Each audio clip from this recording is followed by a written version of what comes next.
that once they accept the sprint backlog, that they have to deliver that sprint backlog. There's no project manager there going to be hitting them with a stick going, you got to get this done by the certain date. It's up to the dev team to take on that responsibility. Yep.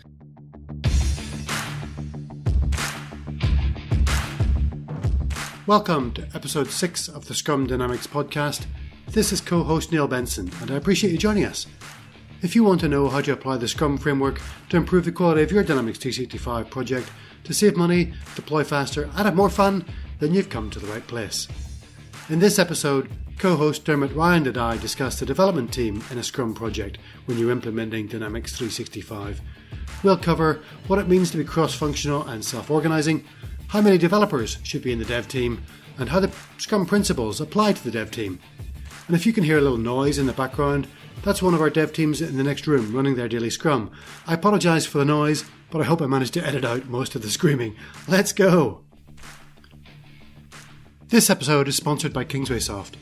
I've been recommending KingswaySoft for Dynamics 365 data migration and integration for a long time, but until now that's meant a physical server or a virtual machine running SQL Server integration services. So I'm really excited that KingswaySoft's April 2018 release fully embraces Azure Data Factory 2.0 so you can run your integration completely on the cloud. This is a big deal. It means that Dynamics 365 customers and partners can use their SSIS skills but benefit from a cloud integration platform. Congratulations to Daniel and the KingswaySoft team on another milestone.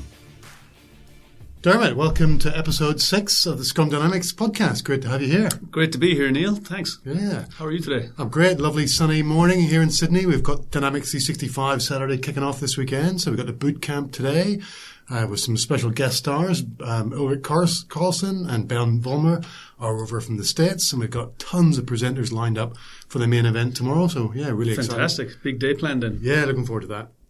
So we wanted to catch up and talk about the development team in Scrum, right? So do you want to kick us off by describing what the development team is? Yeah, well, maybe just a recap on the 3 roles, again, that are in the Scrum team. So we have the product owner, who's responsible for maximizing the value of the product, which resulting from the work of the dev team. Yep. You have the Scrum Master, who's responsible for promoting and supporting Scrum as defined in the Scrum Guide. And then you have the dev team. Now, the dev team, they do the work of actually delivering the done product. So the product owner and the Scrum Master don't do much work? Well, they do a different type of work. Okay, it's more soft skills. Whereas the hard skills are with the dev team. Now, the dev team should not be confused with the terms the team or the Scrum team. A lot of people get confused, well, what sort of team is it? So the Scrum team, again, combines the 3 roles. You have the Scrum Master, you have the product owner, and then you have the dev team. Yeah, it's slightly confusing that there's 2 teams in Scrum. Exactly, and a lot of people trip up on that. So the dev team are the people who actually do the work, and what we're talking about here are the BAs, the developers, the .NET programmers, the JavaScript guys, the database guys, whoever you need to actually do the work. They're all called developers? Correct. There is no hierarchy of roles in Scrum. Everybody is a developer. But you need to be an actual programmer to be a developer in a Scrum team? It's really confusing language. Not necessarily. If you are required, a team needs to be cross-functional, have a full set of cross-functional skills. And what that means is you need all the people required to be able to turn a product backlog item into a done increment of work. So no matter what that skill is, they are called a developer. So it's a flat structure. Everyone is a developer in Scrum. So the cross-functional thing intrigues me. I've tried to build teams that we can deliver all the work that is needed. But occasionally we'll need to go to maybe our client's IT department and ask for a virtual server to be set up or special permissions to be configured. The classic one is you need the Office 365 global admin to enable and test the mailboxes for server-side sync. Those people aren't in our Scrum team, but I need their skills and contribution to finish my increment. Are they part of the dev team, or how do you see that working? No, I wouldn't consider them as part of the dev team, but someone in the dev team would certainly need to take responsibility to coordinate that piece of work, right, to integrate whatever needs to be done by the external IT team. And if there's a problem there, that's maybe the Scrum Master's job to help unblock that. Correct. If the external resource, i.e. the IT team in this example, is not producing the result or has a problem with the server or whatever, it's the Scrum Master to chase down the block or the impediment. Yeah. Okay. But the dev team should raise that concern with the Scrum Master. And you said that there's lots of different roles or people have different experiences when they bring it into the dev team, business analysis, custom development, maybe database performance tuning, that kind of stuff. Do we use those roles in the team? Should we have someone with a business analysis background writing most of the product backlog? items? Generally, that tends to what happens is that the BAs do write the PBIs, but the dev team certainly assists that, and the Scrum Master assists in how to write proper PBIs. Yep. Product backlog items should have a structure, in my opinion, user stories. Yep. Sometimes just writing content in a subject matter, I need to do this full stop, is not sufficient. Yeah. So there's a whole theory around that with definition of done and definition of ready, which we might delve into later on. Mm-hmm. But yes, generally speaking, it is the BAs who write the product backlog items, but the dev team and the Scrum Master certainly do assist. Yeah, good, okay. So you said it was cross-functional, so they need to have all the skills. You also mentioned like a flat hierarchy, so there's no senior person who's responsible. Traditionally, we might have an architect who's responsible for the overall design. It makes me nervous if in our dev team there's nobody who's accountable for the design that we can point to and say, oh, yeah, Dermot's in charge of the design of this system. He architected it. Well, one of the terms I would like to use with my Scrum teams is that with great power comes great responsibility. I've said it before in another podcast. You'll hear me say it again. I like to impress upon the team that when the team accepts the sprint backlog, the responsibility is with the team to deliver the sprint. So yes, you have an architecture role, you have a BA role, you have the DBA role, but it's the collective that is responsible. And they should keep each other accountable for delivering that sprint backlog. So everybody owns the design? Correct. Everybody owns the final output? Correct. Product increment? Okay. Self-organizing is another term that comes up in the Scrum Guide. It sounds a bit like Animal Farm, right? Where, the pigs are running the place and everybody's trying to do their own work. In your experience, what does a good self-organizing team look like? What are the characteristics that it display? Yeah, there is no project manager in Scrum. Team manages their own work. And what we mean by self-organizing is that nobody, not even the Scrum Master, can tell the dev team how to turn a product backlog item into a done increment of work. It's up to them to do it themselves and to work out how they want to do it. Again, a phrase that I use a lot is freedom within boundaries. Scrum has its ceremonies. It has a set of framework on how to run a project, and it's up to the dev team and within those boundaries and how to do the done increment. But what if the product owner doesn't want, for example, wants to minimize the amount of custom code in the solution and would prefer the team find a way of using, configuring the system through a workflow or a business process flow rather than custom code? Can the product owner tell the team what to do in that instance? Not what to do. Product owner might have a valid reason for not wanting custom code, i.e. the overhead and the legacy of maintaining that custom code. Yep. That can be discussed with the team. The team can push back and go, well, yes, we can do it that way, but in our opinion, custom code is more beneficial to delivering value to the customer. And then they could debate that. But ultimately, the decision rests with the dev team on how to turn a product backlog item into a done increment of work. And you mentioned that there's no project manager to assign work to people in the dev team. So presumably then, as a collective group of people, they have to figure out what work needs to be done, who's going to do it, and they kind of volunteer themselves for tasks in the sprint backlog? Correct. So the sprint backlog is emergent. So even though the dev team takes the product backlog items in the sprint planning session and that becomes the sprint backlog isn't ever complete. It emerges over time. So as you start working on a product backlog item, you might identify some more tasks that need to be done. Yeah. The team collectively will decide who should do what task. So that's the product owner, again, cannot tell the team how to do it or who should do it. Yeah. The product owner should never be assigning tasks or stories to a dev team member. Yeah, I've seen a few instances where product owners prefer or hint that they'd like a certain team member to take on a story, maybe because they've got particular domain expertise. They know the marketing department really well, or they've had a sales background, so they want them to try and work on those marketing stories or the sales stories. Do you think that's a valid kind of nudge from the product owner? I've seen it being more than a nudge. I've seen it being a demand and not just a request from product owners. I want so-and-so to work on this story because he has better domain knowledge. That's where the Scrum Master comes in. A good Scrum Master will run interference and will say, yes, well, it's up to the dev team to decide. Because if you want, for example, Leon to work in this story, well, what if Leon's going to be sick or Leon's going to be on leave? The rest of the team more likely he's speaking at a conference somewhere. Yes, or giving a lecture. Yeah. But the rest of the team need to be across the work that needs to be done. And it's up to the dev team to decide who should do it, or if they do pair programming as well. Maybe two people will do it. The product owner should not be dictating that.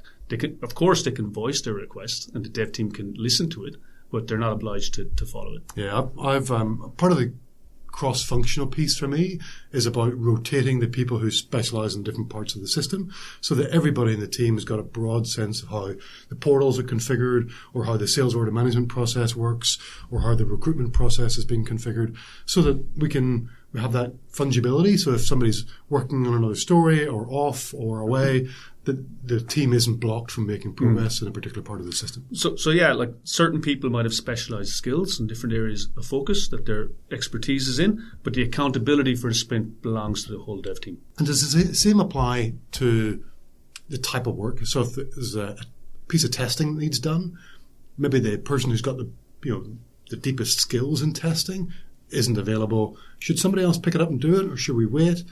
So if you have only one tester on the team and your tester, for example, comes in sick or is on leave, absolutely the dev team, a tester in a Scrum team is a developer. Everyone's a developer. So other people can certainly pick it up and should be. Dev team members should be unit testing their own work and they can certainly assist with formal QA as well. Okay. So cross-functional shouldn't be confused with, as a developer, I need to have every skill required. Yep. Cross-functional means you have all the people with the requisite skills to deliver the done increment. Yeah. So we do try and encourage people to take on some roles outside their expertise, but not to the detriment of the quality of the work. Correct. Yeah. So coming back to this notion of accountability and the team being accountable for work, a couple of questions for you there. What kind of metrics do we measure to figure out how the team is doing, what kind of progress they're making?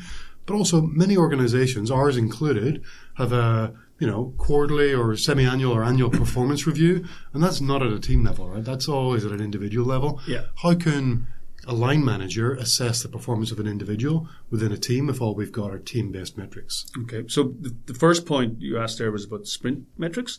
So within the sprint, the metrics should really only be for the dev team and by the dev team. Various metrics you can measure, such as velocity, the capacity is going against the velocity. You have burn down charts, and then you can just do points against the estimations and see how you're tracking. Only the dev team should be doing this. What I've seen is that at a project level, the product owner or sometimes even the Scrum Master will want to see the metrics, and then that gets used as a KPI to beat the dev team over the head with. Yeah. So I'd advise against, yes, you can use metrics in the dev team, but I'd advise against bumping them up the food chain. Okay. They tend to get used as a KPI. Yeah, I certainly think the Scrum Master should see them because his or her job should be to coach the team, and if coaching means trying to improve their velocity, then it's good to have those metrics. I think the product owner needs to see them as well, because if there's an issue with maybe the quality of the product backlog that's impacting the velocity, then it's a product owner's job to fix that issue. I do agree, though, that they do tend to be used as a KPI, and this team's going faster than that team. Well, the velocity isn't comparable between teams, so that's an unfair KPI.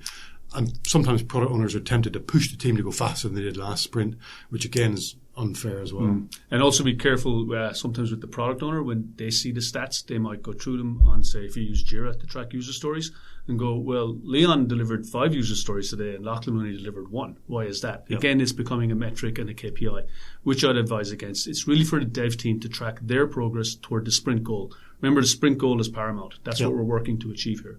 So coming back to the second part of my question, for the dev team members who are in that Scrum team, let's say they're there for 6 months of the year, towards the end of the year, their line manager wants to do a performance review. How can they assess that person's contribution or performance in that Scrum team? They can't. There is no manager in Scrum. The dev team need to be able to trust their Scrum Master to not be reporting up the food chain on their performance.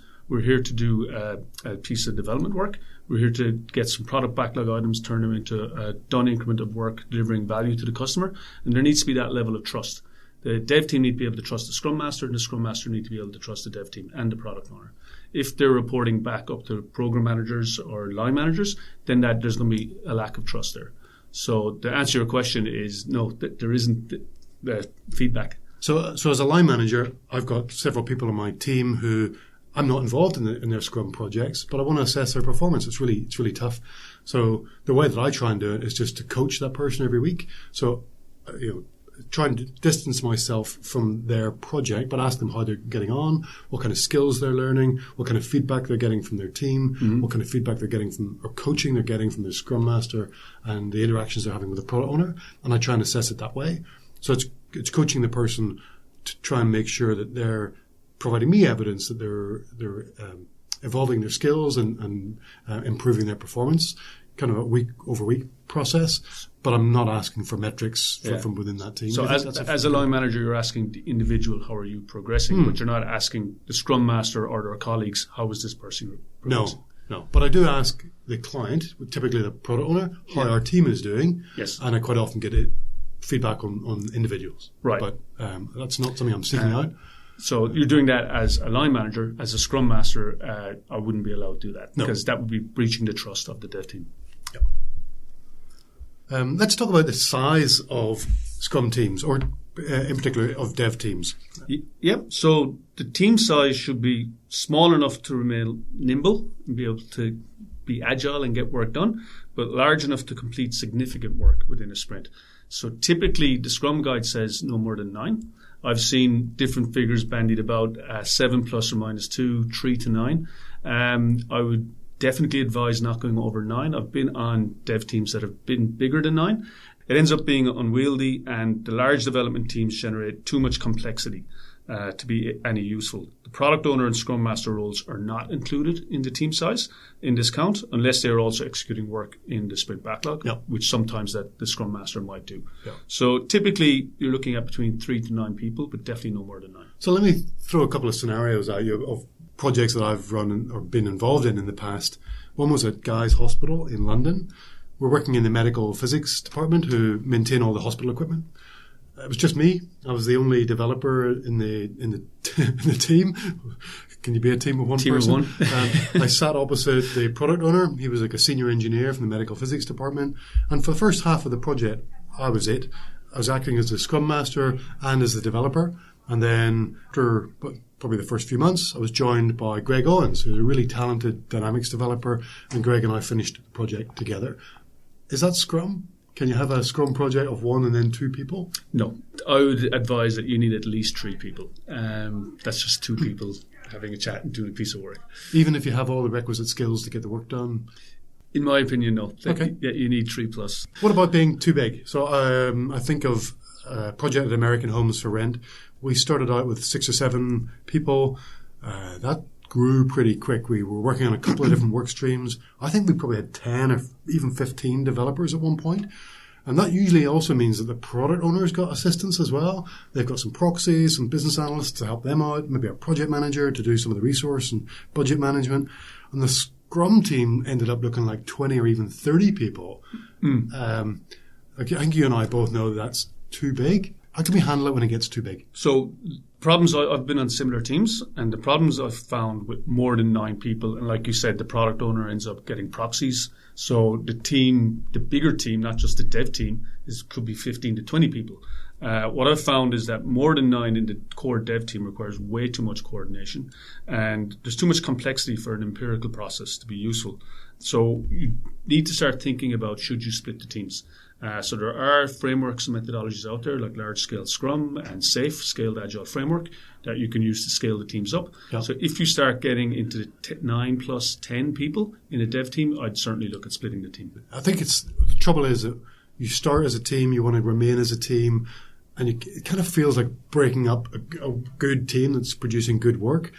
You're a little bit trepidatious or scared even of doing that. So that can be a tough call and a pretty difficult decision for a team to make. Yeah, and I've worked with a client who absolutely did not want to split a team of 20 people because of that. There was the fear, hey, but we're still producing, we're going well, but you do reach the point of diminishing returns. Yep. Adding more people, you're not getting the throughput. But also in Scrum, you need to be not afraid of failure. Failure in Scrum is a good thing because you can learn from your failures and inspect and adapt. So by splitting the teams, which we eventually did, we learned quite a lot in that process. And over a couple of sprints, we were back performing better than ever. Yeah, good. You mentioned fear of failure there. So I wanted to talk about some of the values that a good dev team has. The values that are covered in the Scrum Guide: commitment, courage, focus, openness, and respect. I think these are really important to cover, and they should be values of the wider Scrum team. But the dev team needs to really embody these because they're the unit doing all the work. Scrum team says the commitment is being committed to achieving the goals, which also overlaps with focus, which is focusing on the goals of the Scrum team as well. But you mentioned courage, and it's that ability to make difficult decisions, to take a measured risk sometimes. Correct. Not be afraid to experiment as well.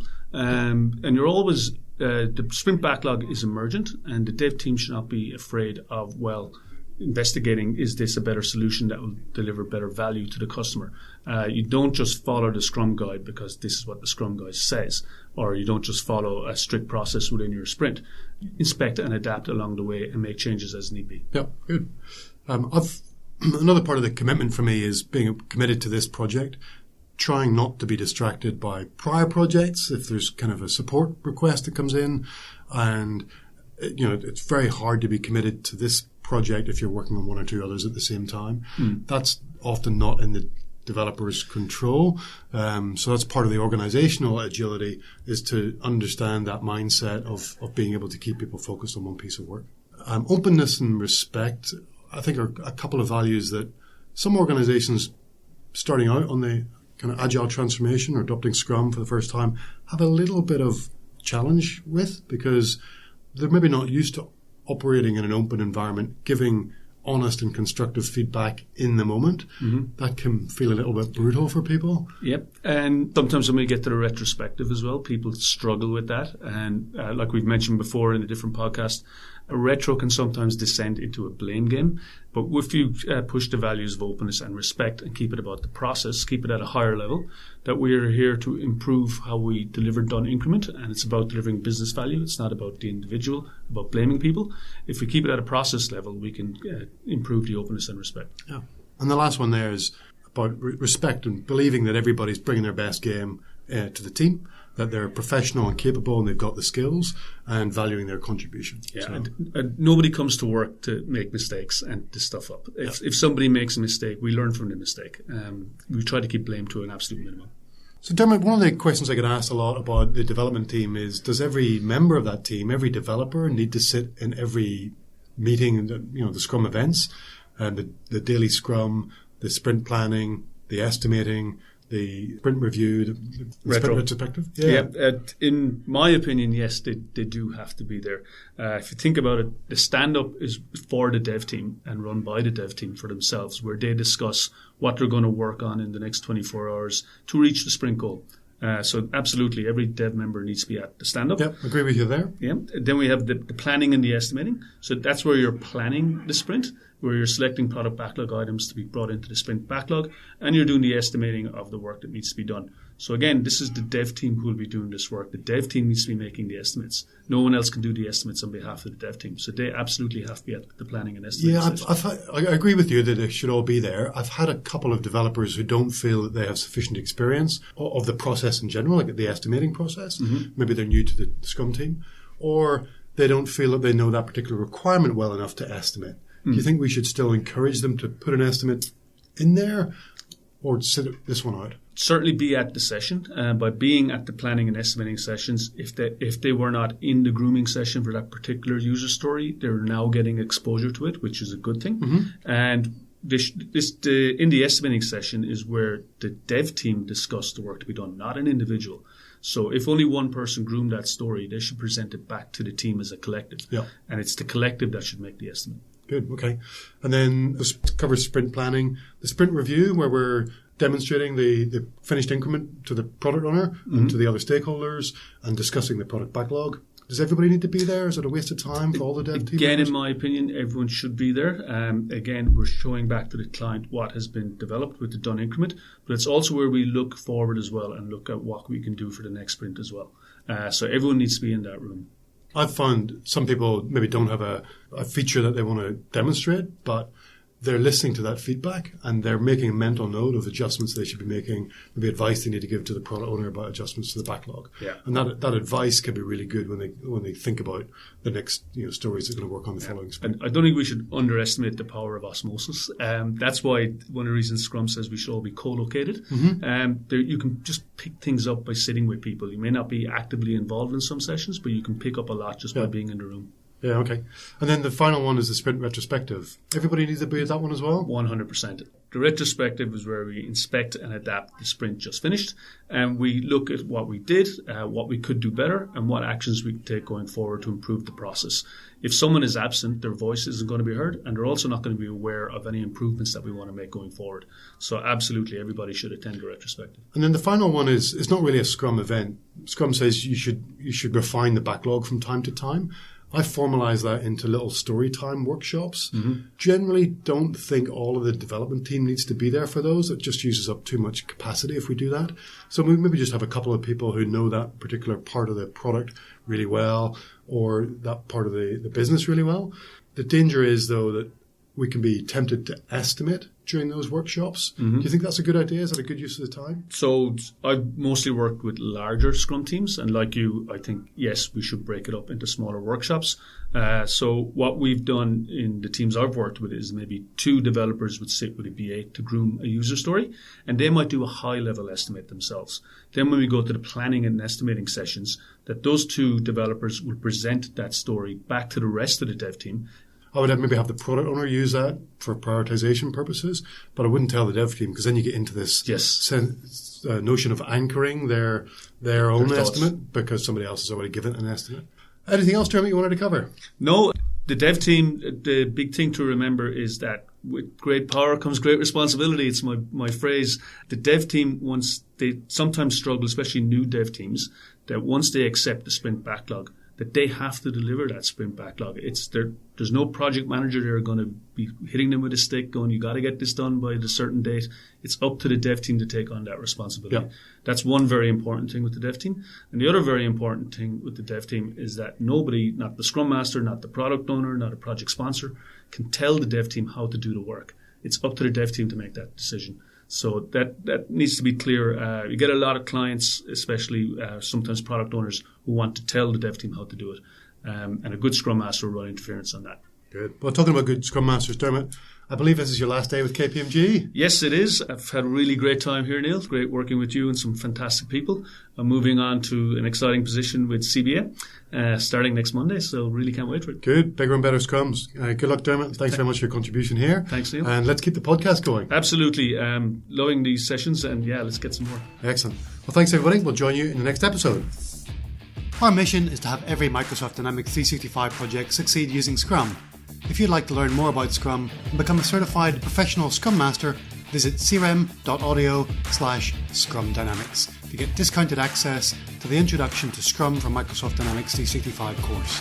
The course features videos, worksheets, quizzes, and a practice assessment for the Professional Scrum Master certification exam. It covers the theory of Scrum, its events, roles, and deliverables, as well as lessons learned through Scrum for Dynamics CRM case study projects. CRM Audio podcast listeners can get discounted access by visiting crm.audio/Scrum Dynamics.